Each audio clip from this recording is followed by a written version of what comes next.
सभी स्टूडेंट्स को नमस्कार। जीएस गुरुकुल लर्निंग चैनल में आप सभी का स्वागत है।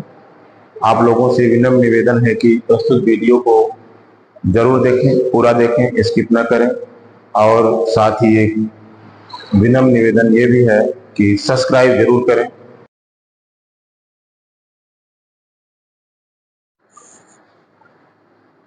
इसके बाद ब्राह्मण वंश, जिसमें है ब्राह्मण साम्राज्य में शुंग वंश एवं कर्ण वंश। ठीक, शुंग वंश।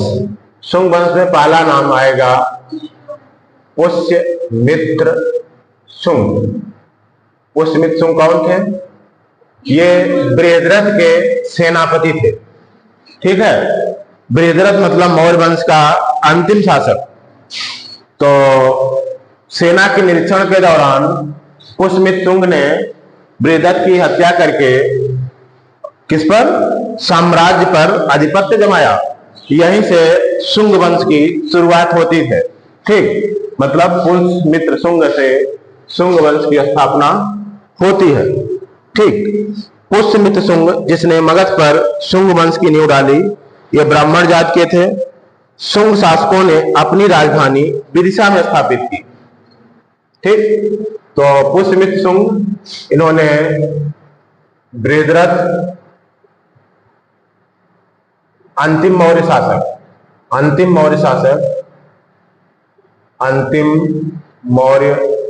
शासक बृहद्रथ के सेनापति थे। ठीक, और सेना निरीक्षण के दौरान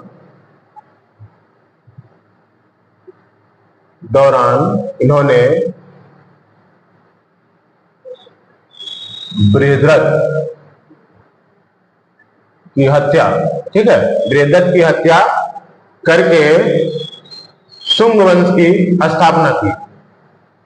शुंग वंश की स्थापना की और मगध पर आधिपत्य जमाया। ठीक है, और ये पुष्यमित्र शुंग ने अपनी राजधानी विदिशा में स्थापित करी। कहां पर?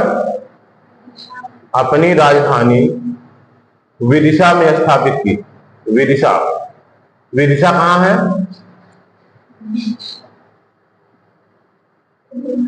मध्य प्रदेश का एक जिला है। ठीक, अपनी राजधानी विदिशा में स्थापित करी। इंडो यूनानी शासक मिनांडर को पुष्यमित्र शुंग ने पराजित किया था।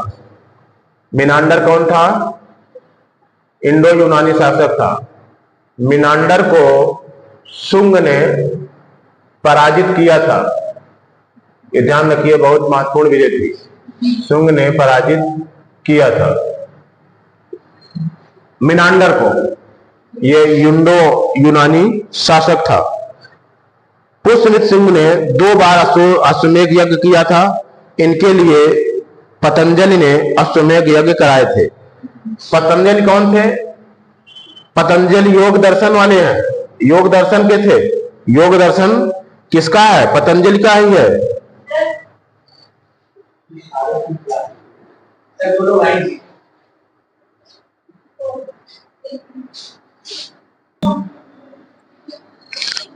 पुष्यमित्र शुंग ने अश्वमेध यज्ञ किए थे।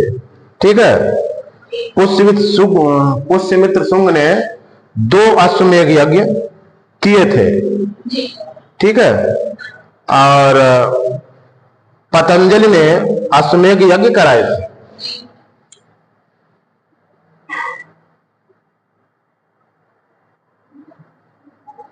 दो अश्वमेध यज्ञ, ठीक, पुष्यमित्र शुंग ने किए थे। पतंजलि जिनका योग दर्शन है, पतंजलि, ये क्या है इनका? योग दर्शन इन्हीं का है ना। इन्होंने ही कराए थे। इनके ये पतंजलि जो है इन्हीं के दरबार में थे। ठीक, और भरहुत स्तूप का निर्माण भी पुष्यमित्र शुंग ने कराया था? भरहुत स्तूप। भरहुत स्तूप का क्या कराया था? निर्माण।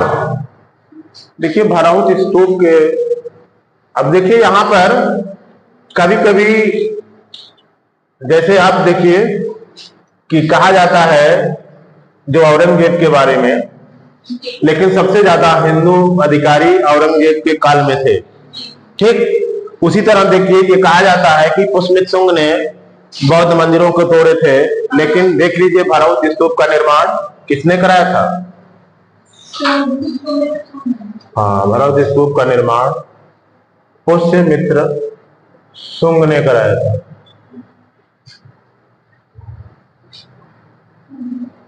ठीक है, ये है। और शुंग वंश का अंतिम शासक देवभूति था। कौन था? देवभूति। शुंग वंश का अंतिम शासक देवभूत था।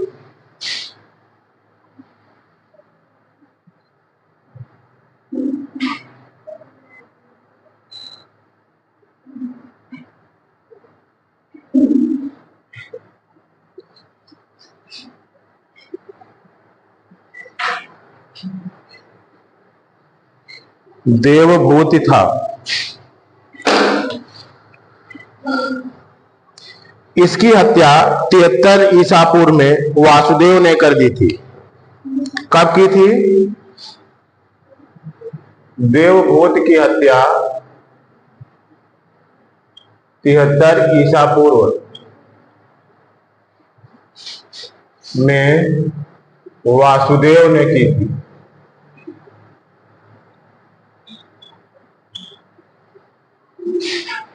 वासुदेव ने की थी। और मगध की गद्दी पर कंड वंश की स्थापना हुई। मगध की गद्दी पर किसकी? कंड वंश। कंड वंश की स्थापना हुई।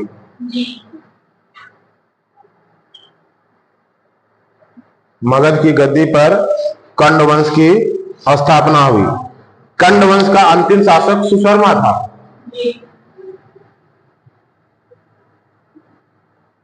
कंड वंश का अंतिम शासक सुशर्मा था। ठीक, कर्ण वंश का अंतिम शासक सुशर्मा था। इसके बाद नाम आता है सातवाहन वंश का। किसका? सातवाहन वंश। सातवाहन राजवंश।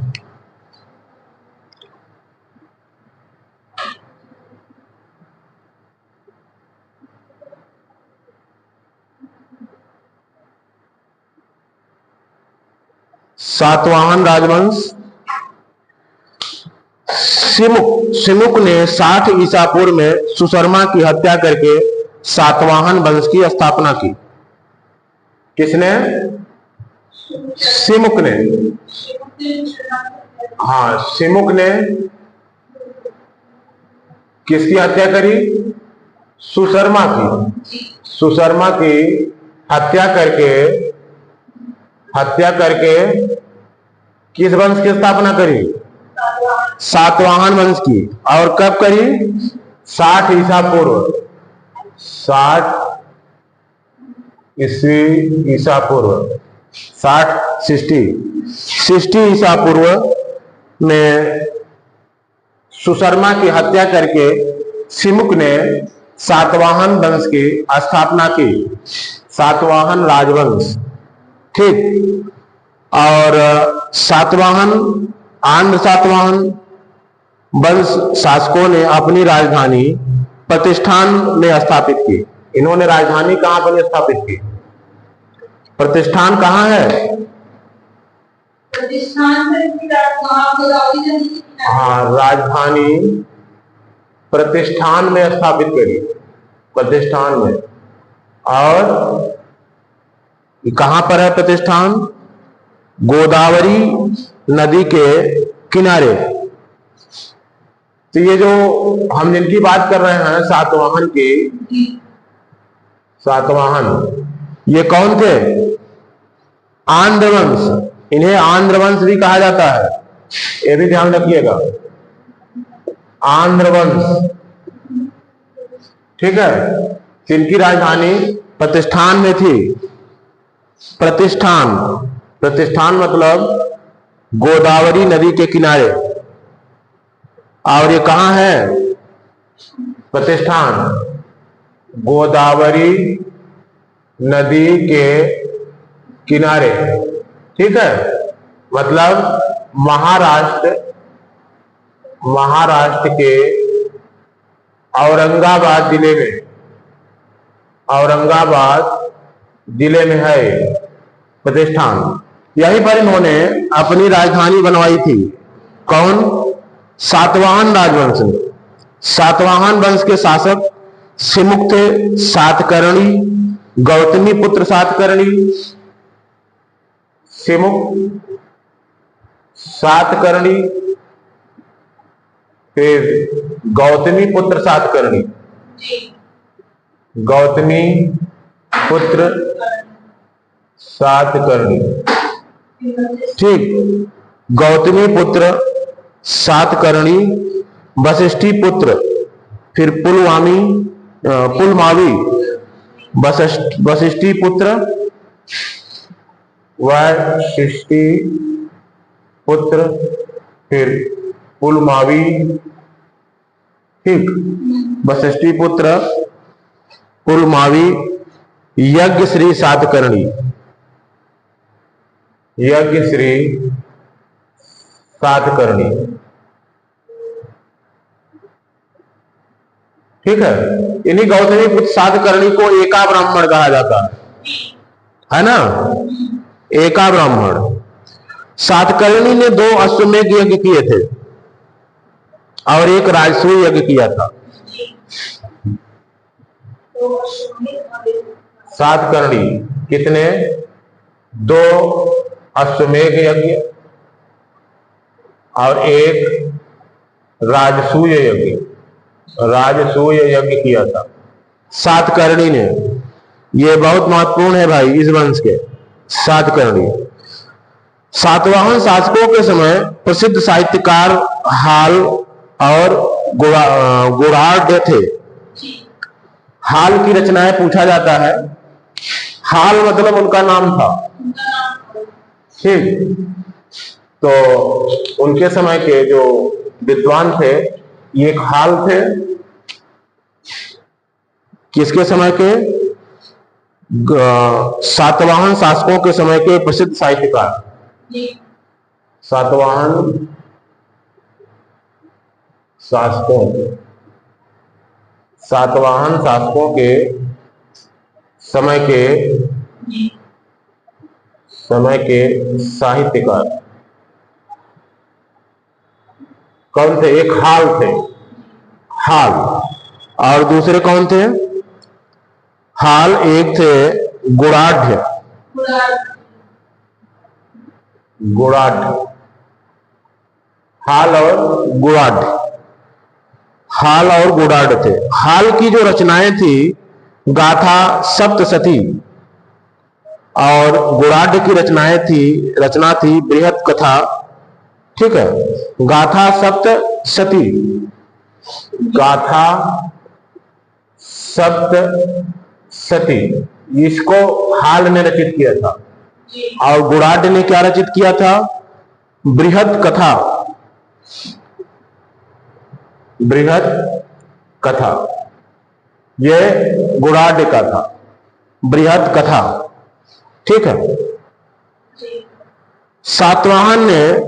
सातवाहन राजाओं ने चांदी, तांबे, सीसा, प्रोटीन और कांसे की मुद्राएं चलाए थे। यह भी बात महत्वपूर्ण सवाल है। सातवाहन शासकों ने किसके? चांदी के शीशे चलाए थे,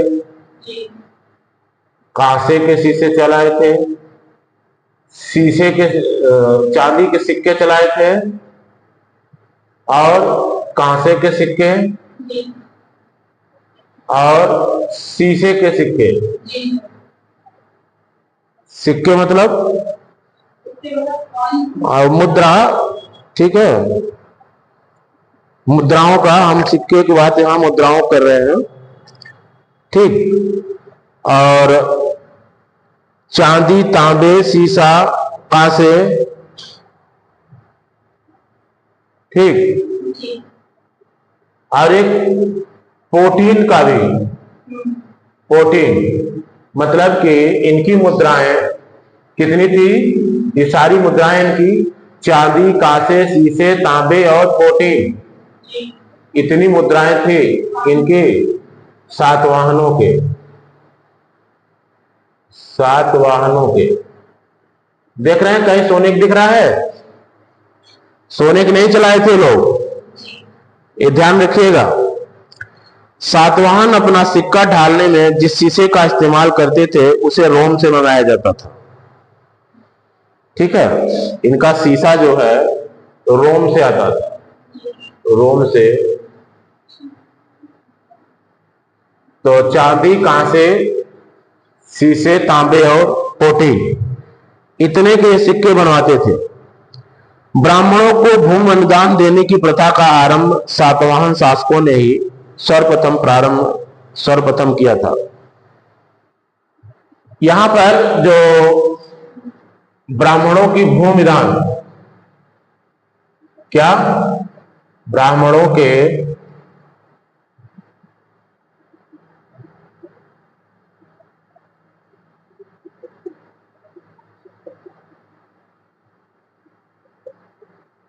इसकी शुरुआत कहां से हुई थी? सातवाहन शासकों ने सर्वप्रथम शुरू किया। सातवाहन शासकों ने सर्वप्रथम शुरू किया था, ठीक। भूमिदान का सर्वाधिक प्राचीन पुरालेखी प्रमाण शताब्दी ईसा पूर्व के सातवाहन के नाना घाट अभिलेख में मिलता है। भूमिदान का जो अभिलेखी प्रमाण कहां है? भूमिदान का अभिलेखी प्रमाण, भूमिदान का अभिलेखी प्रमाण, तो ये क्या है? सातवाहन। सातवाहन का क्या है? नाना घाट अभिलेख, ठीक है, नाना घाट अभिलेख, नाना घाट अभिलेख, यही है भूमिदान का अभिलेखी प्रमाण, नाना घाट अभिलेख। इसमें क्या हुआ है? अश्वमेध यज्ञ में एक गांव दान देने का उल्लेख हुआ है। अश्वमेध यज्ञ में एक गांव दान देने का उल्लेख हुआ है, ठीक। एक गांव दान देने का उल्लेख हुआ है, ठीक है। सातवाहनों की भाषा क्या थी? प्राकृत और लिपि ब्राह्मी थी। इनकी भाषा क्या थी? सातवाहनों की भाषा प्राकृत थी और लिपि ब्राह्मी थी। भाषा प्राकृत थी और लिपि ब्राह्मी थी। सातवाहनों ने मातृ तंत्रात्मक ढांचे का आभास मिलता है। उनके राजाओं के नाम उनकी माताओं के नाम की पर रखने की प्रथा थी। जैसे उदाहरण मिलते हैं कि जैसे गौतमी पुत्र सातकर्णी, गौतमी पुत्र सातकर्णी, ठीक है ना। गौतमी पुत्र, वशिष्ठी पुत्र, ये सब क्या है? इनके माताओं के नाम उसके साथ ही अपना नाम रखते थे। माताओं के नाम के साथ, माताओं के नाम के साथ, ठीक, ये लोग माताओं के नाम के साथ अपना नाम रखते थे। ठीक है, माताओं के नाम के साथ अपना नाम रखते थे। लेकिन जो उत्तराधिकार था पितृसत्तात्मक ही था। उत्तराधिकार, हाँ, उत्तराधिकार पितृ सत्तात्मक था, मतलब पुत्र ही उत्तराधिकारी होता था, पुत्र उत्तराधिकारी होता था। तो इसलिए ये कह सकते हैं कि नाम इसलिए लगाते हैं, आप महाभारत में भी देखते हैं कुंती पुत्र कौन्तेय, हाँ, और राधे जैसे शब्द आते हैं, तो गांधारी नंदन, देवकी नंदन, तो ये सब सम्मान की दृष्टि से ऐसे हैं, न कि ऐसा कि मातृसत्तात्मक रहा होगा। सातवाहन शासकों ने ग्रामीण क्षेत्रों में प्रशासन का काम गौलमिक को सौंपा। ठीक, और सातवाहनों की महत्वपूर्ण स्थापत्य कृतियां कार्ले का चैत्य। अगर स्थापत्य कृतियों के बारे में करेंगे कि स्थापत्य में सातवाहनों का क्या क्या महत्वपूर्ण है, तो उसमें सबसे जो महत्वपूर्ण है कृतियों में, तो कार्ले का चैत्य, स्थापत्य कृतियां, सातवाहनों के स्थापत्य कृतियां, ये क्या है? काला क्या कर सकते हैं? कार्ले का चैत्य। ठीक है, कार्ले का चैत्य, अजंता एवं एलोरा की गुफाओं का निर्माण, अजंता एवं एलोरा की गुफाओं का निर्माण, ये क्या है? ये सातवाहनों की स्थापत्य कृतियां हैं। ठीक है, अजंता एवं एलोरा की गुफाओं का निर्माण, अमरावती कला का विकास, अमरावती कला का विकास, अमरावती कला का विकास भी है। ठीक है, और सातकर्णी एवं अन्य सभी सातवाहन शासक दक्षिणापथ के स्वामी कहे जाते हैं। सातवाहन शासकों को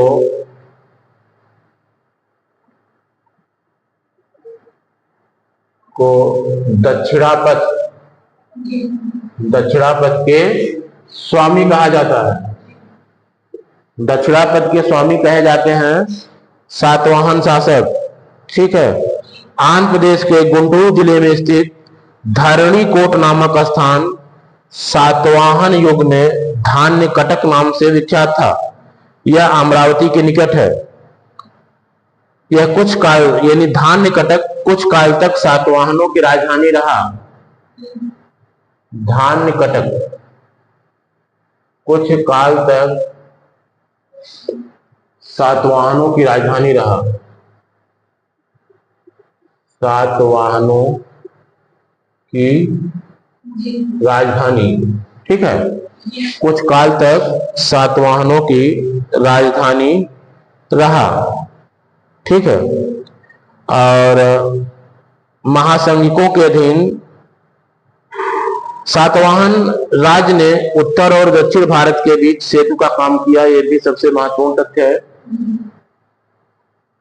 सातवाहनों ने उत्तर एवं दक्षिण भारत में सेतु का काम किया। दक्षिण भारत में सेतु का काम किया। उत्तर एवं दक्षिण भारत में सेतु का काम किया। फिर इसके बाद हम लोग पढ़ेंगे चेद। क्या? चेद राजवंश, कलिंग। ठीक है, चेद राजवंश, चेद राजवंश कलिंग। ठीक, तो इस राजवंश का उदय जो है अशोक की मृत्यु के बाद, अशोक की मृत्यु के बाद, ठीक है, संभवतः प्रथम शताब्दी ईसा पूर्व, प्रथम शताब्दी ईसा पूर्व, ईसा पूर्व इस वंश की जो उत्पत्ति हुई, ठीक है, उदय हुआ। और ये चेद राजवंश का, चेद का उदय हुआ, ठीक। इसकी जानकारी हमें हाथी गुम्फा अभिलेख, भुवनेश्वर उड़ीसा। हाथी कहां से मिलती है जानकारी? हाथी गुम्फा अभिलेख, ये कहां पाया गया है? भुवनेश्वर, भुवनेश्वर उड़ीसा। इसकी जानकारी हमें हाथी गुम्फा अभिलेख से मिलती है। और इसका जो सबसे प्रतापी शासक था खारवेल, खारवेल क्या था? सबसे प्रतापी, खारवेल सबसे प्रतापी शासक था इस वंश का, ठीक है। खारवेल जैन धर्म अनुयायी था और जैन मुनियों के लिए उदयगिरी की पहाड़ी में गुफा का निर्माण कराया था। ये जैन अनुयायी था और उदयगिरी के पहाड़ी में गुफा का निर्माण कराया था।